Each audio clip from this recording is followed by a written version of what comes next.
I feel like I'm living proof that this journey has many steps. I had a glimpse of reality and I was thrown back in here, this world, to take all the steps. I was not thrown back in, but the dream still had hold in my mind. But it's beautiful to keep coming back to the willingness of releasing everything. In fact, let's release everything every day. Let's release everything, everyone and everything, every day. Just release it. Just let it go. Release the psychological hold, the mental control over things.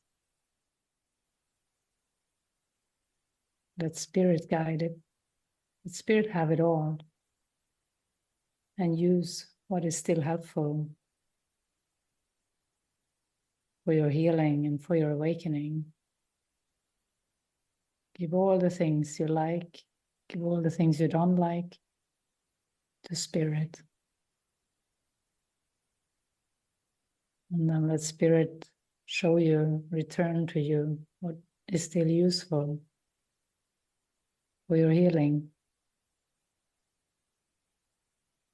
What you feel yourself that you hold on to.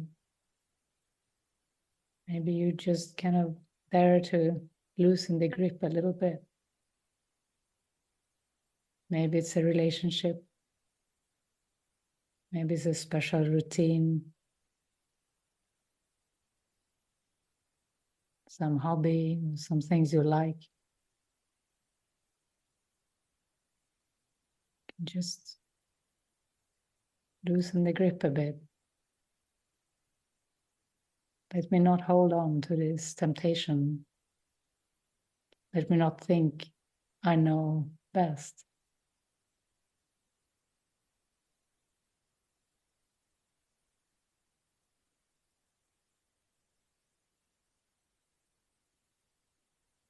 So just coming to mind is an inspired interview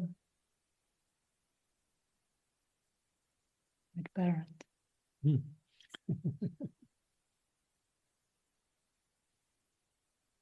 Are you up for that?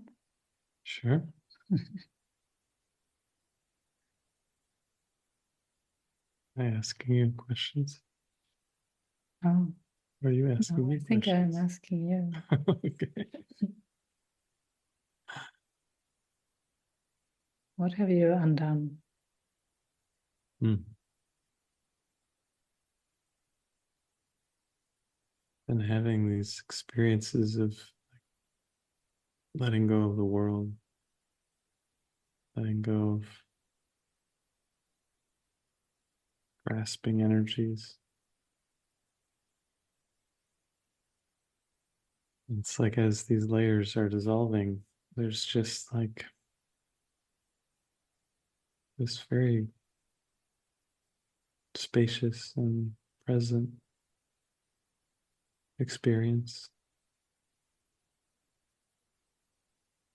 This feeling of it all happening effortlessly or without any trying.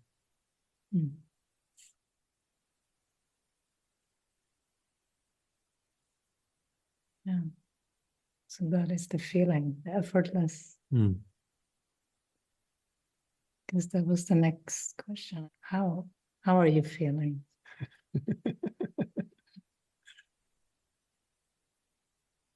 Yeah, we've been talking about even next steps, practical things, and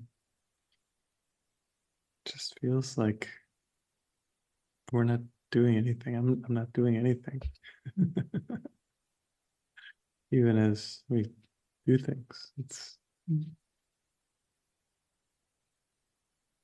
so an experience of stillness throughout the doing.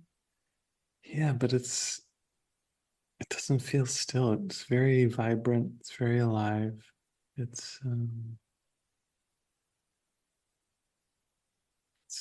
there's almost like a beautiful unfolding. And it has the stillness piece in it, but it's very much like an effortless doing / being done through.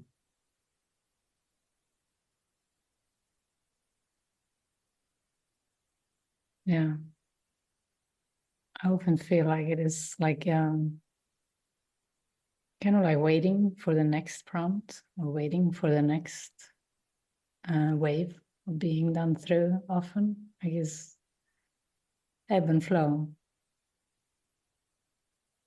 I think we're in an ebb now. It's like it's more quiet. It looks like less is happening.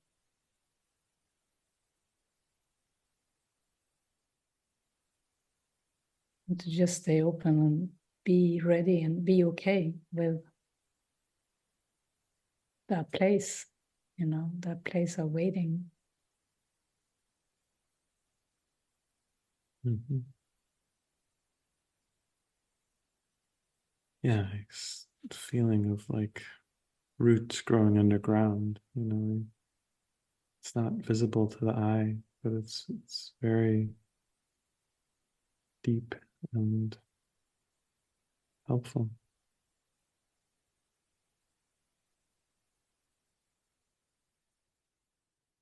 Yeah. Yeah, that's it. God doesn't really work in the visible world, It's completely beyond this perception. He put it very interestingly in this lesson, I felt, because perception is love, but it's not the perception of differences. Like the opposite of perception is not seeing, which is imagining, which is illusion and dreams and differences.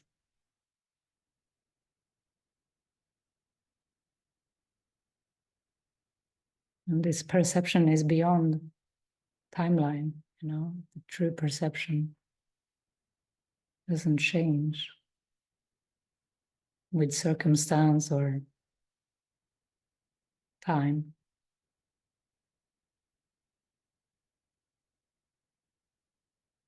It is an experience.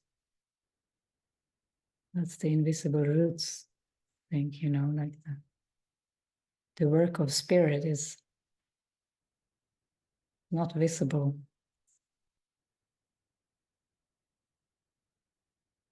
This feeling. Then we watch a movie set hundreds of years ago in a castle, and they have a big ball, a big dance. It's like there's a lot of things that happen to prepare for this event, this gathering. But as a guest, you don't really see any of that. You're invited to the ball, come to the ball, you get to enjoy the ball. It's like spirit's the one orchestrating all the details. And we're just the guests, we just get to say yes to the invitation. Yeah, sometimes maybe we're given some things, worldly things to do, but the ball is really the present moment, to be invited into this experience of light right now, to dance with spirit here. Yeah, to let go of the how and the what and the when, if it's now. To let go of the stuff around everything, like the details.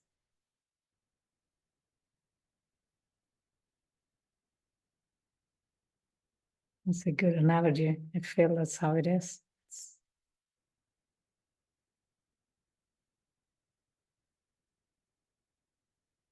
It's a calling into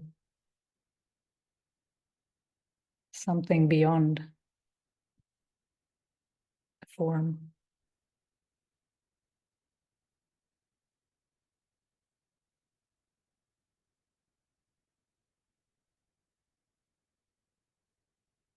And once we start to go within, we may just want to keep going. So some of you want to have your eyes closed, allow it. Keep going.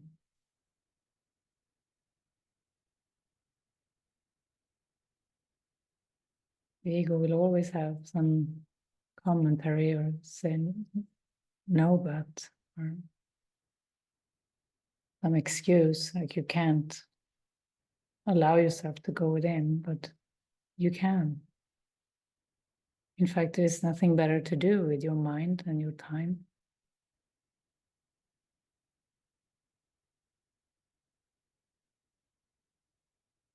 It is definitely okay.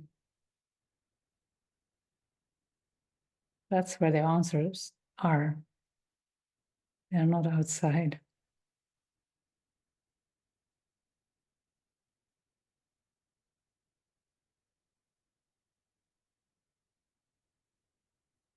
But you have something to add.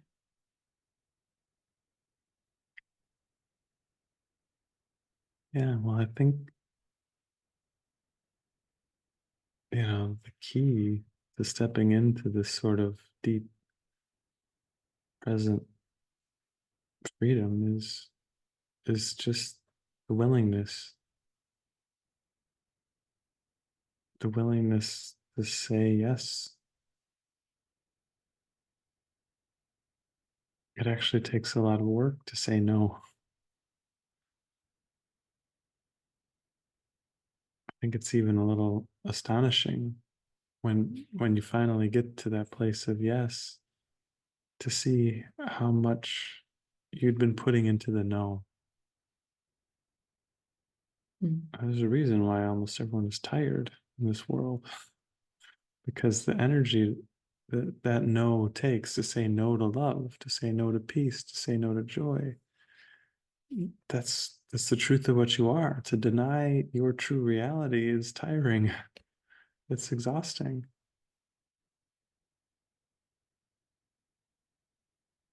But again, I think it's usually seen retrospectively. You see it after you let go of the no. But I think just to know that you can do that you will do that, is good. It's good to know that.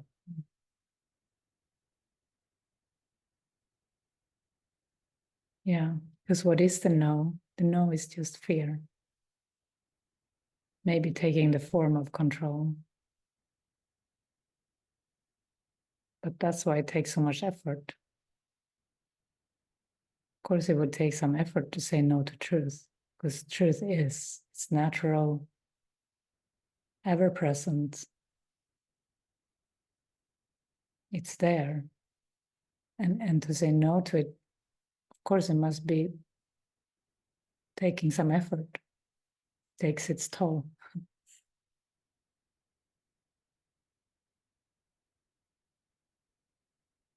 We are on an inner campaign to release all fear. Each and every one of us. That's the path. To see it and release it.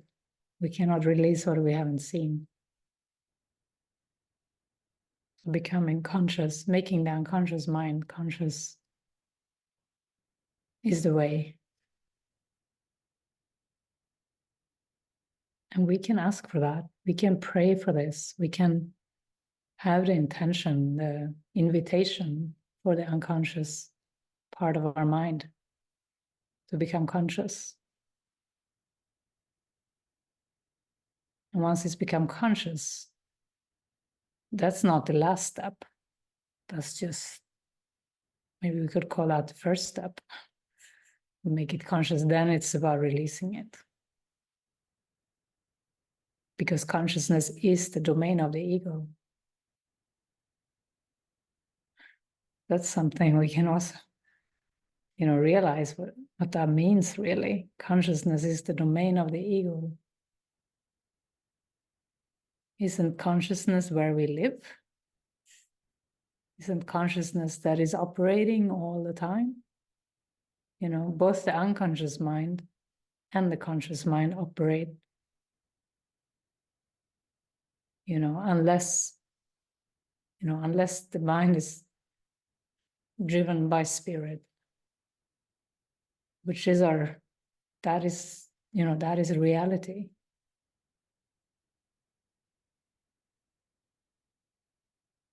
So we need to give over even consciousness.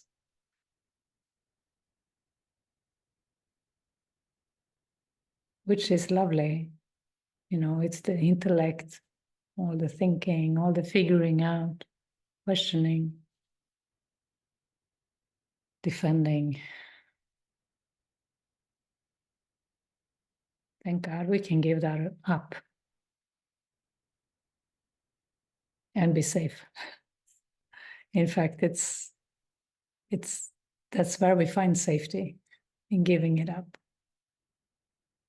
We may think it's safe to keep it, keep some control. You know, Jesus says, you think without the ego, all would be chaos. But he says, I can assure you that without the ego, all would be love. So this is a control we can happily give up. Can be happy that it's possible to give up the control of the ego, the consciousness, the body, human mind, brain consciousness. I mean, you don't have to figure out how you do that. You just say you're willing. You know, if you feel the willingness and the desire, and you can keep nourishing that desire, you can keep connecting with that desire to give it up. That brings truth much closer, quickly. And you may have some mystical spiritual experiences that can happen quite, you know, seemingly out of the blue. And of course, it's not out of the blue, it's from reality.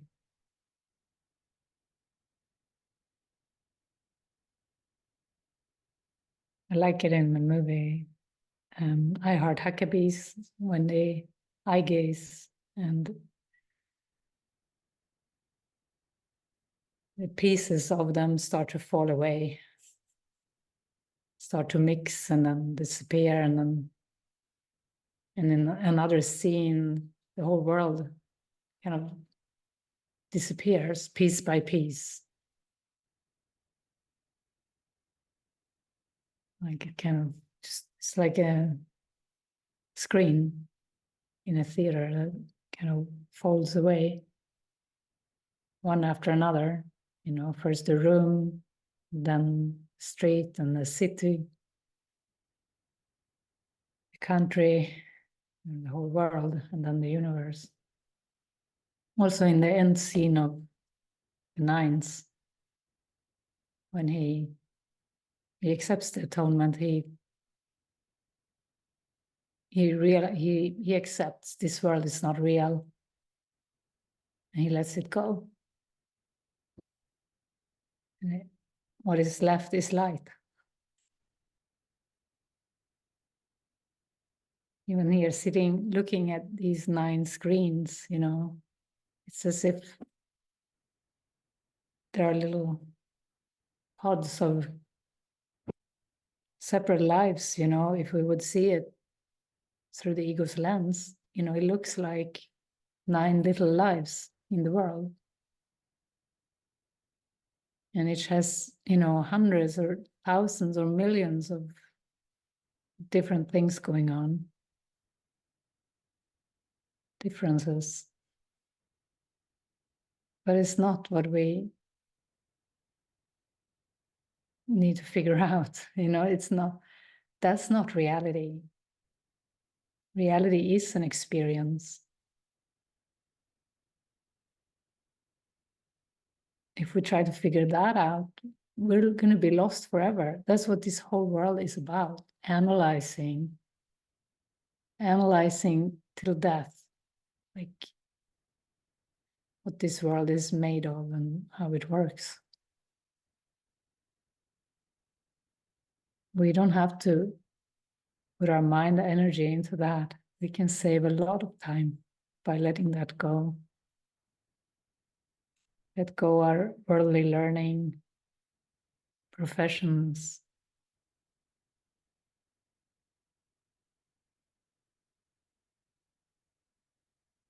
And if we're not ready to let it go, we can give it to Spirit and say, use it. I want to use my skills. I want you to use my skills.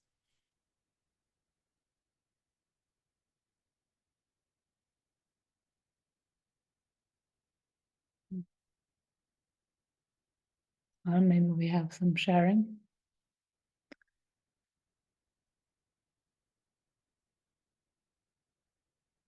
I think the Holy Spirit has a lovely altar for us that we can always come to with anything, and we can just leave it there.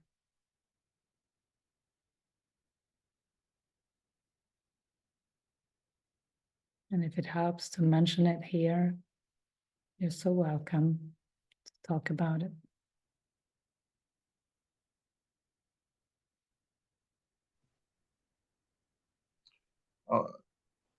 I'm in another group, a small group, and somebody was saying that I thought we had a rule not to try to fix each other. She didn't specify who she was talking about. Anyway, when she expressed it during the meeting, one person kind of responded as if she thought that she was the one that she was talking about, and saying that I wasn't trying to fix you, and I personally wasn't conscious of trying to fix her anyway. But what this brought up for me is that I do have that sort of I don't know, inclination to fix people, or in a conversation there's part of me that responds that way. And yeah, I don't know why I'm saying this exactly. Maybe I'm just bringing it up because it's slightly different than just, or I don't know why I use the word slightly. I'm conscious of not wanting my behavior to be motivated by some kind of, anxiety or nervousness. Mm-hmm. Yeah. I don't know. Yeah, it's beautiful, Patrick. Yeah, it's the values. So in a human consciousness, we have all these different values that we have acquired. So somehow, at some point, you decided to have this, that it's valuable to fix others. That's very important. That is something very meaningful and important, and you have to do it,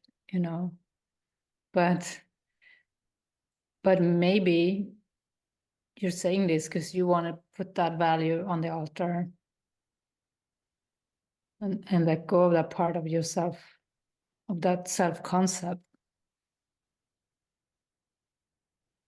I mean, I realize that having that value is sort of based on sort of a people-pleasing thing, and hoping that I could get some self-value if somebody else thought I was their savior. Well, you see it clearly, huh? That's good. Yeah, I worked on that one too.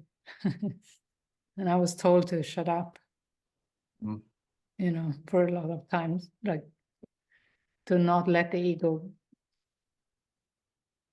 be the one that helps, Yeah.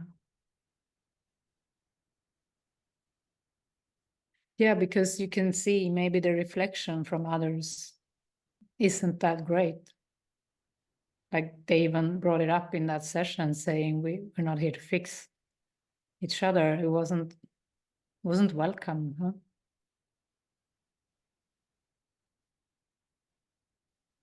It also, I'm having some conversations with my ex. Yeah, we both try to fix each other and we both don't appreciate it. Yeah. I mean, there is an aspect of, you know, the person who is offended. I mean, it's possible that the other person is not really trying to fix you, or, you know, or seeing you as lesser. I think that's why you're offended. But yeah, but we read into it that the person's sort of looking down on me or something like that. Yeah, And there can be a lot of interpretations. Yeah. Yeah, but then you could get into explaining, which is another ego thing. You know, love waits on welcome. That's another beautiful teaching from Jesus. Love waits on welcome. So if you feel a pure desire, pure inspiration to be helpful, to be truly helpful, you know, you will get opportunities, but you can't give it where they're not welcomed. You can't give it where you're not invited. when you said love waits on welcome, what occurred to me is that whatever happens is okay. So whatever the other person is doing, it's welcome and it's acceptable. I mean, that's how I see love, is just being open and accepting to whatever's happening. Right. You don't have to defend something. Mm-hmm. Yeah. Or even if I was a jerk a minute ago, I can still be, oh, yeah, I don't know what I'm saying exactly, but it's a The constant. miracle. Yeah. You can change your mind.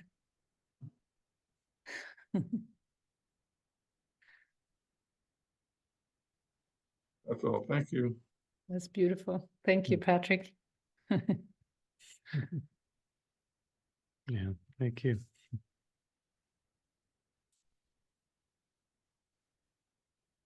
Go on to Solveig.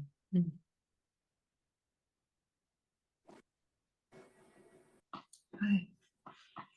Hi there. What's up right now? Some fear. Yeah, we're here in the middle of the mountain. Our car is at the mechanic and they cannot find out what's wrong with it. And we don't know when we're getting it back. And you know, this how's it ending, and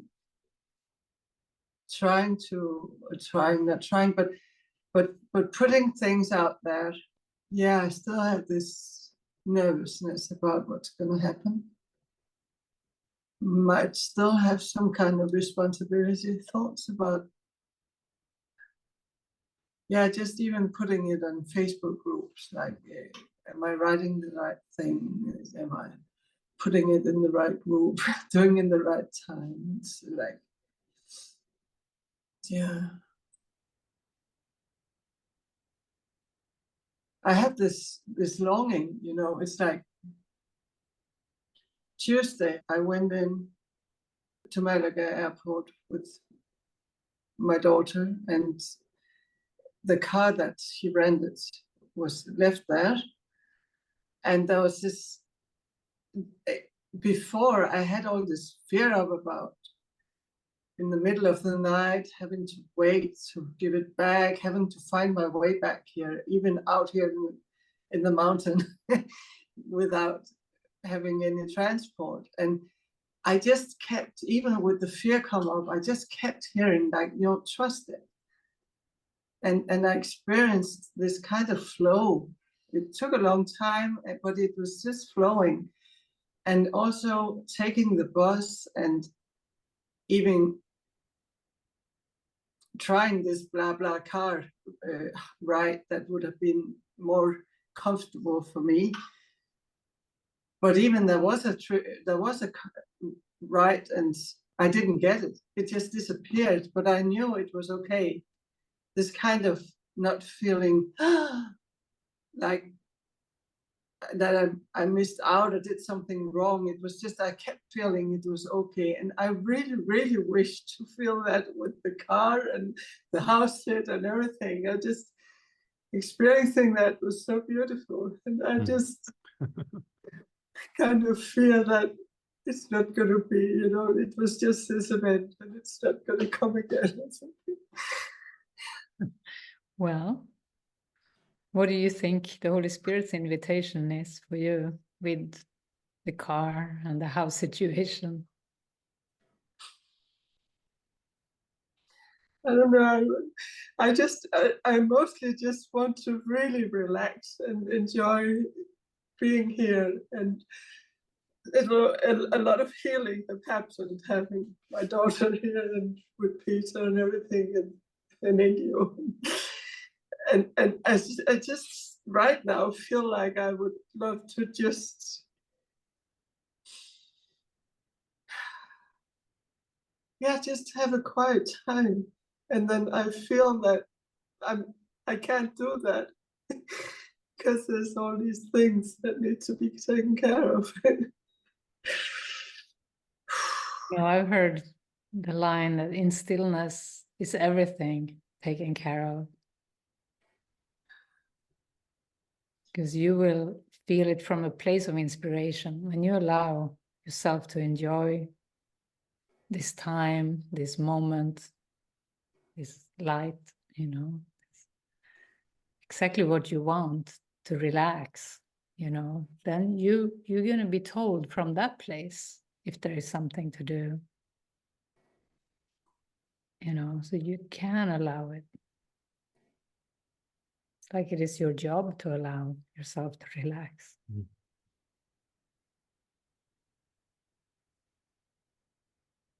Your job as a miracle worker.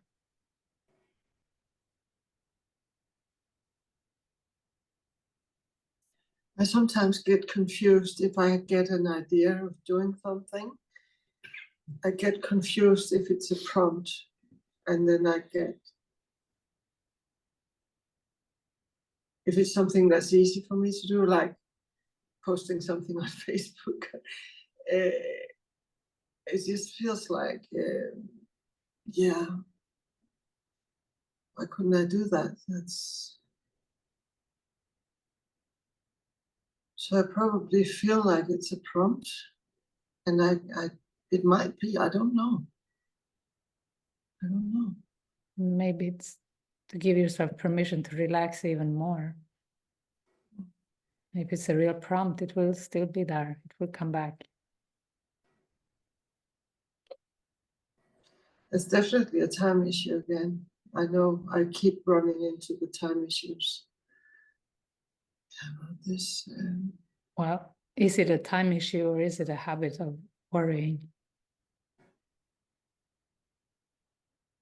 Yeah, I do have the thought, what are we going to do if we have no place to stay?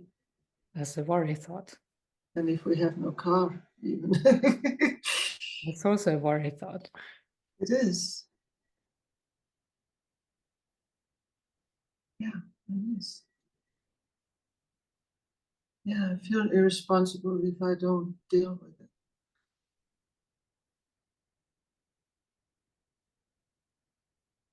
Well, you can take our hand. We're also in, a situation where we are not, it doesn't look like a real situation, like I feel like Spirit has us, many of us. And I hear other people too. They're like, what's going to happen with my life? What's going to happen with where I live? Many people write to me. A girl called and cried just before this session. you know, because her mom is getting dementia and she feels responsible to help her. And what's going to happen with her living space and her mom's living space? Who's going to pay for it? You know, it's worry. But, you know, in these strange, living situations, I feel like it's all an invitation to trust much deeper. There's nothing we can do. There's nothing we need to do until it's obvious, until Spirit is inspiring you to do. Give yourself permission to enjoy. You say you want to enjoy the place. You want to just be. You want to relax. That sounds beautiful. The details will come clear.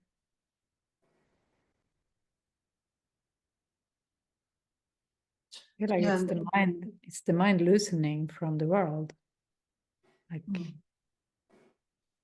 loosening from the laws of this world, the laws of time. The word suspended.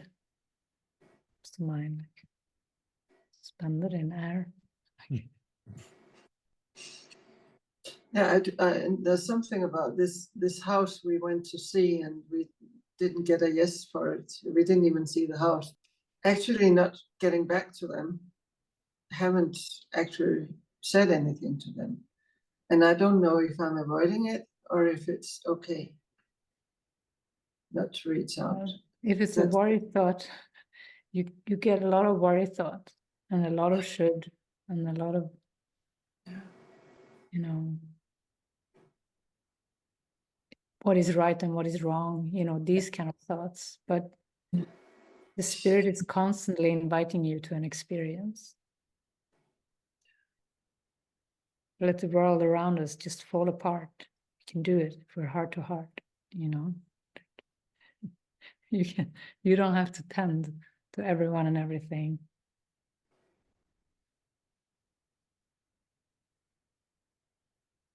And situations.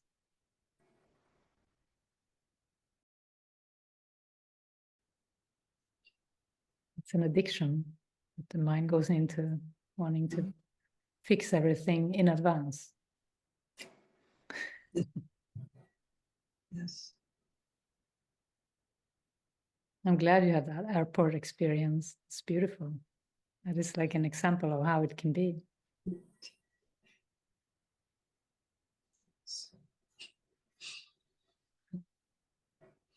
Oh, we're hand in hand with you guys.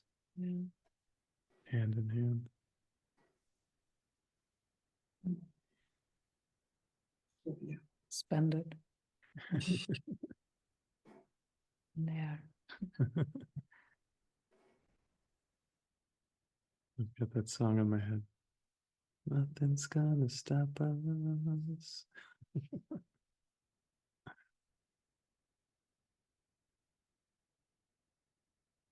Yeah. The message of trying again comes to mind too. Like if you do this practice with a lesson, or you have moments of lightness, and then maybe the ego thoughts come back and you feel doubts or heaviness. Just try again, give it a chance again, just for a minute, or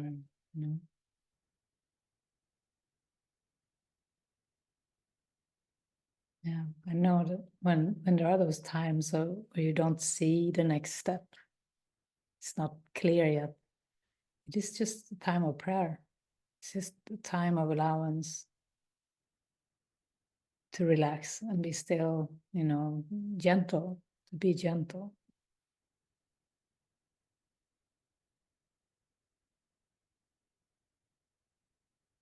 It's the ebb before the flow.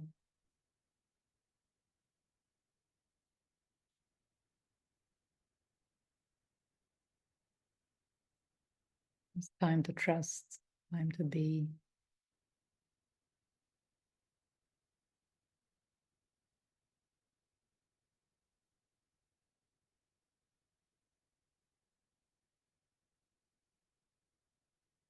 some place where Jesus says, now we ask for faith for just a little longer, even in bewilderment, even in, confusion or worry. We ask for faith. Now we ask for faith a little longer, even in bewilderment. For this will go. You will see the justification for your faith emerge to bring you shining conviction. The bewilderment will go away and you will see the justification for your faith.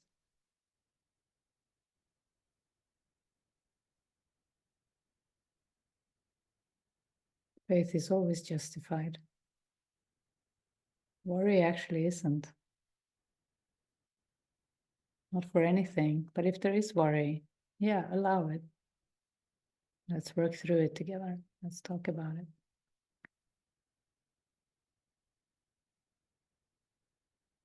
When there is bewilderment, he's saying, don't abandon spirit now, nor your brother. He's saying, because the justification for your faith will emerge to bring you shining conviction. It's beautiful. This is from the healed relationship. Well, we can go to you, Peter.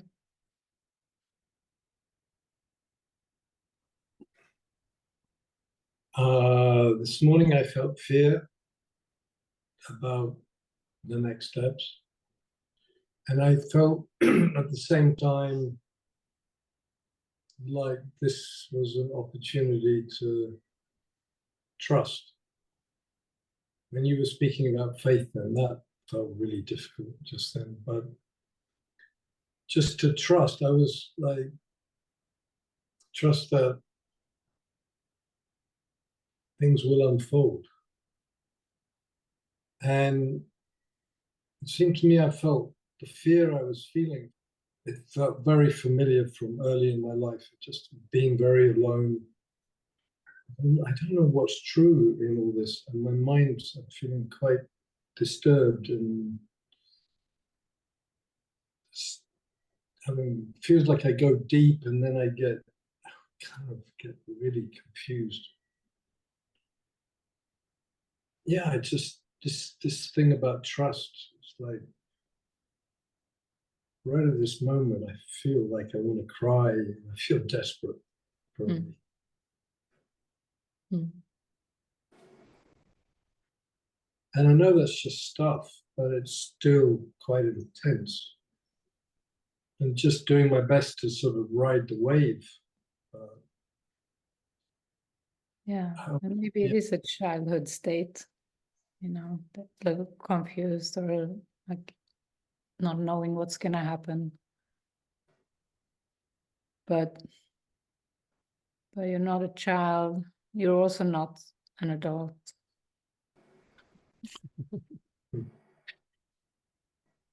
You're not an old man. You're a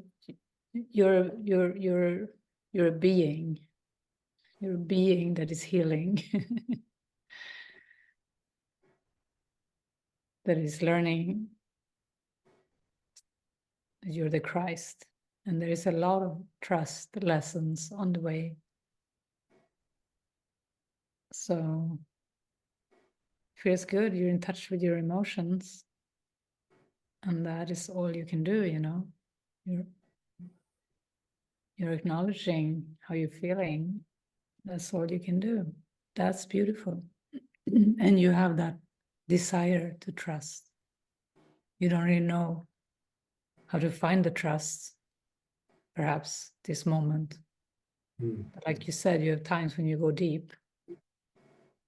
And these times are also when there's some more brought up for healing.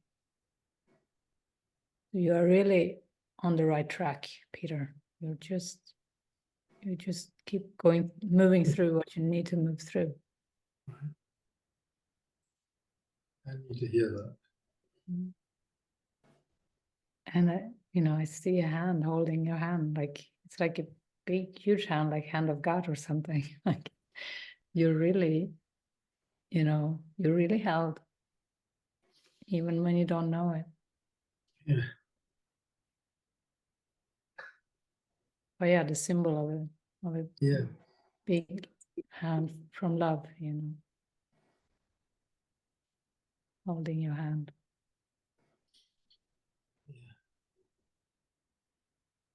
I've sort of been aware of that. I mean, Katrina rang up and was very upset. This is after she left. Just came really strongly in my mind, like, you are loved.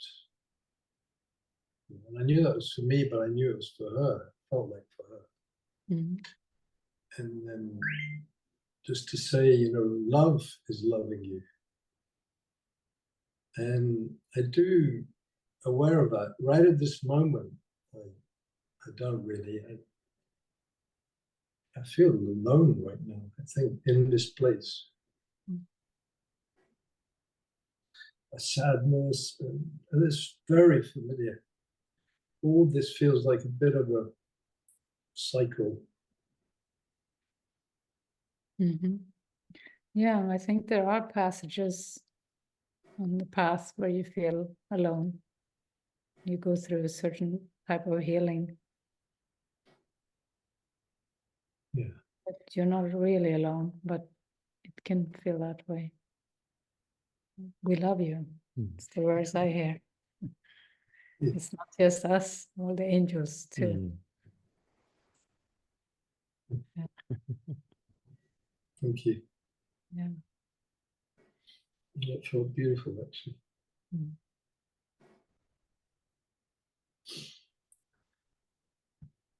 Mm. This is a good moment to finish. Yeah.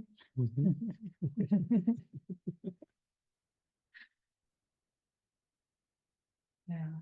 Thank you all for joining in. And just don't hold back if you need to reach out and join, you know, outside of these meetings. Right? Sometimes people write to me day and night, a lot of messages. But to share, to heal, and yeah, sometimes we have calls, so we're available. Love you all so much. Yeah. We'll see you all soon. Yeah. See you soon. Have a good night.